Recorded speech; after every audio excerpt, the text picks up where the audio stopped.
This is day 15 of me learning to make animated movies. My name is Michael Lardizabal, and my goal this year is to become awesome at pre-production, production, and post-production using writing, art, 2D animation, and Blender for 3D modeling and animation. Today in art practice, I was working on eyes and faces, but particularly eyes, and what I did was I started off by tracing. And I know what you're thinking, tracing is bad, it's not a good thing, but if tracing is not intended for you to make a finished post and put it on Instagram or whatever, and it's meant for you to learn, tracing is amazing. It's one of the best things you can do, is to literally walk in the footsteps of other creative people and see what they were doing. Because if you walk that, so it's like driving on the interstate. If you drive really fast, you miss so much, but if you walk, you notice so much that other people miss. And this is what you can do when you trace. So I trace. I trace to learn, not to make my own cool stuff. But in tracing this, I really got the feel of the eyes, and I really focused on doing this circle and really making the different shapes and then folding over the forms. And that was very, very helpful, even for doing simplified cartoony things like this guy over here. Very rough lines and whatnot. But still, I was thinking of those principles of real things and real form. And and so I was using a book from 21 Draw, and they got this great section on eyes. So I was following that, tracing every single step along the way, tracing these eyes up here. Besides some of them I would do tracing, but then draw it again right next to it, which I feel like is really nice to do the thing for real, then to do it just with a little bit of some training wheels off to the side. And then that is going to transition over to the sketchbook, where mistakes are mine, but victories are mine too. Let's dive in there and I'll show you how it went. Sneak preview, I feel like it went pretty good. Okay, before I show you the good stuff in the sketchbook, let me show you this. This was a 3/4 face, and it was okay, but I definitely had some issues. This was another day where I really liked the head-on faces, but I didn't so much love the 3/4 faces. Today, I started off with a 3/4 face doing more of a caricature, but I really like it, and I think it went really well. There's lots of things in here that I'm doing well that I wasn't doing well before, and yeah, my sorrow head that I added into Blender was really nice to focus on the planes of the face. Thank you for that comment. And then the next thing I'll show you, I'm actually really proud of, because before it was both 3/4 women that I really struggled with, and so I did this one, which is way better than before. Probably not, it's not perfect. I'm sure I'll look back on this in months and be like, yeah, I can do it better now. But I'm really proud of this. This is much, much better, in my opinion, than the ones I was doing before. And I honestly feel like it was my trace overs that I did that really helped me lock in some of the nuance. There's just something to feeling out what it really is like to make a shape and then being able to replicate that afterwards. Like this guy, pretty good.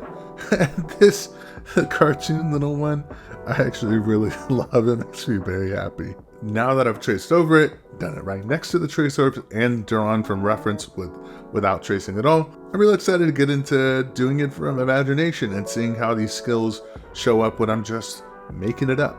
Okay, animation time. Original recording, audio went all crazy, so I'm just going to do a little voiceover. So, studying Adventure Time, Finn and Jake, specifically Finn. Right here, I just did some drawovers in blue, just tracing each and every single frame. And then in black, I went and tried to draw what I thought were the keyframes. And so that was helpful for me to really study this and try and figure out the motion. And then I switch over here to the sketchbook. And this is where I try and do it without the tracing and be like, okay, ultimately, Michael's sketchbook time.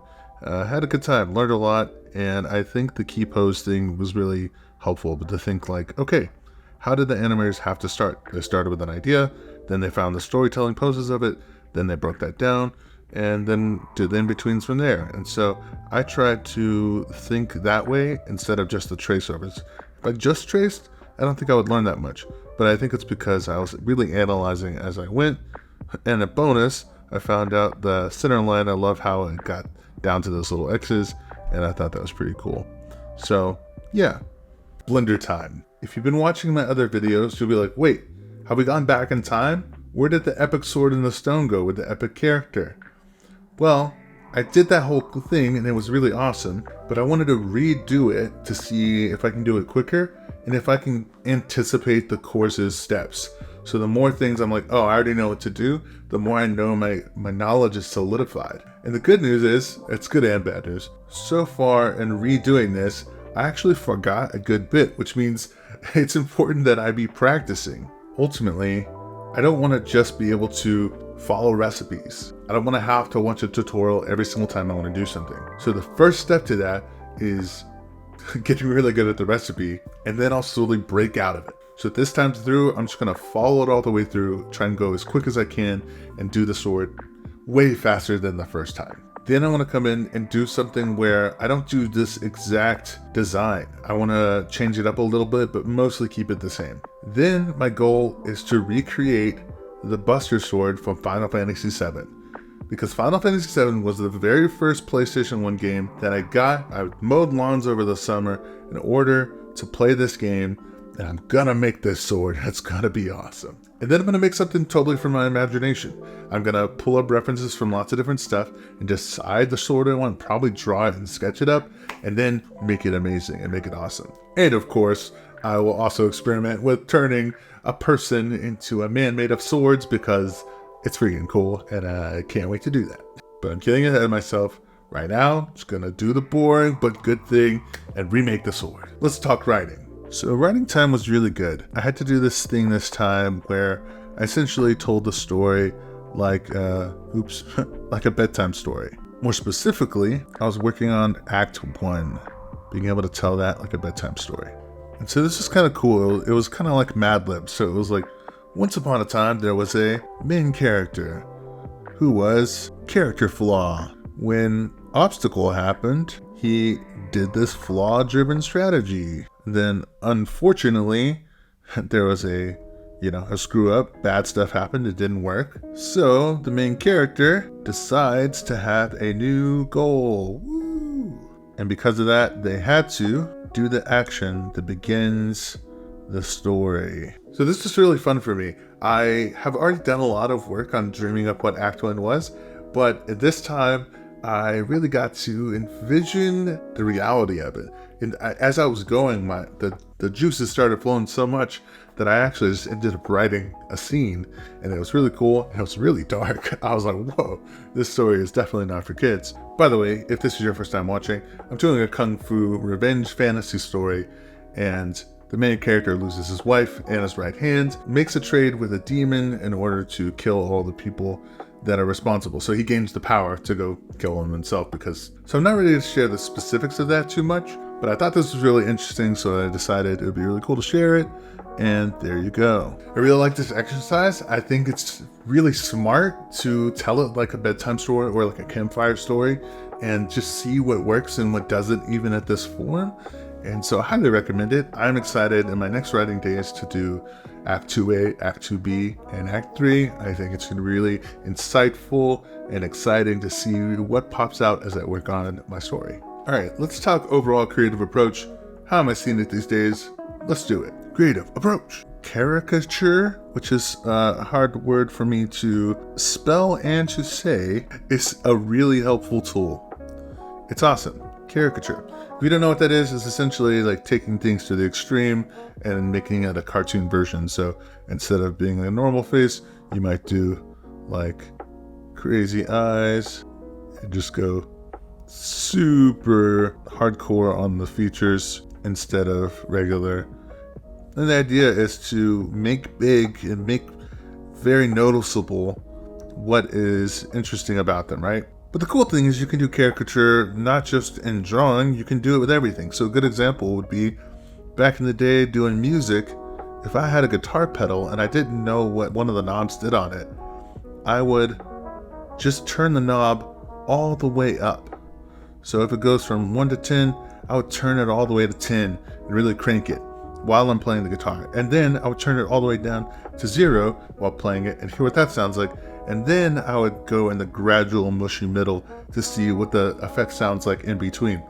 And this was a surefire way so that I could really understand what the effect did.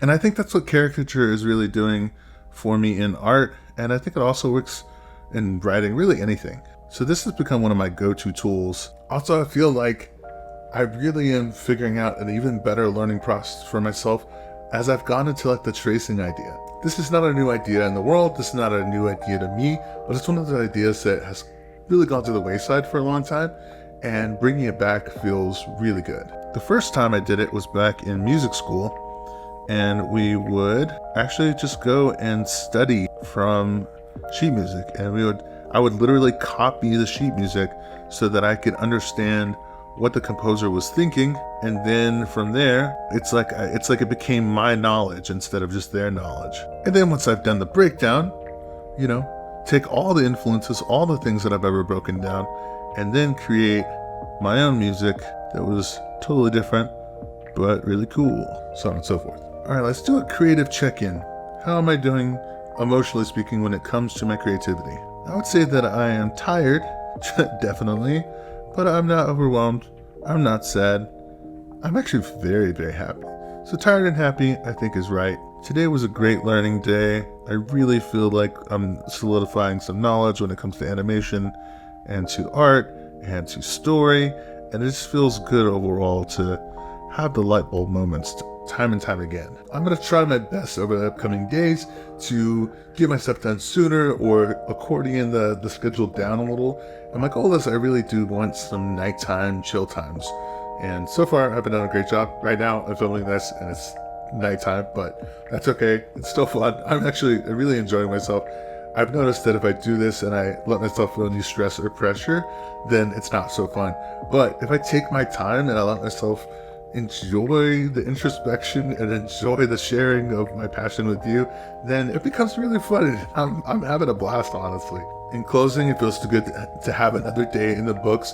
And also, I don't know if I can't remember if I showed you this thing, but this is a thing called Sticky Bones, and it is a crazy, flexible, posable drawing tool, and I freaking love it. I haven't got to use it too much yet to actually do anything, but it makes me very happy. Thank you to all the new subscribers. I'm so glad you're here. Thanks for being part of the journey, and let's have some fun together. Good luck if you're also creating stuff. That makes me really happy when anyone shares what they're doing down in the comments below. And also, if you're here, you're part of the Final Credits Club. Welcome, glad to have you. We're glad to have you back. If you can sneak in a Lion King reference, then I'll know you made it this far. Why Lion King? I don't know. It's just what popped into my brain. All right, I'm gonna go start editing this now, and then I'm gonna cook some salmon, and I'll see you next time. Bye.